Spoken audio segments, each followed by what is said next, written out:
Good morning. I am still deciding whether I'm going to brave the snowy conditions, which I know are not horrible, and head into the office. But it's one of those days where I could probably just work from home, so I might do that.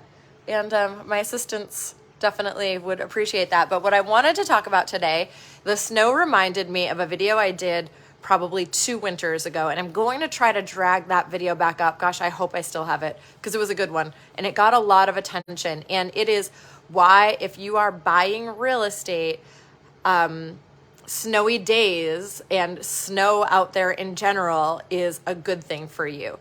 And it is because you probably I don't have a good example right now because there's not enough snow out there, but when you're looking at homes, look at the roof of the home. So you can tell a lot by if there are houses around, or especially condos. It's a great one to look at with condos, if there is snow on the roof. So snow on the roof means that it's a cold roof, especially if we've had snow for a few days. I mean, when it's just snowing, everybody has snow on their roofs right now, but the snow will tend to melt if you have a warm roof, and a warm roof means you are losing heat out of your house. It's air leaks. It's not even necessarily an insulation problem usually. It's usually an air leak problem. I know personally I had huge air leaks in my condo. I had a home energy audit done, and when they came in and they did a blower test on my house, it was the equivalent of having a 2 foot by 2 foot hole,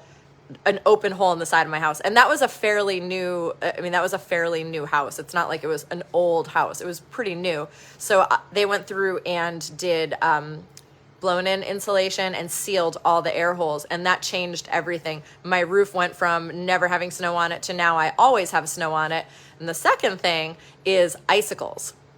So we don't have a lot of icicles out there right now, but icicles are also a sign of snow melting off the roof and then freezing as it comes down.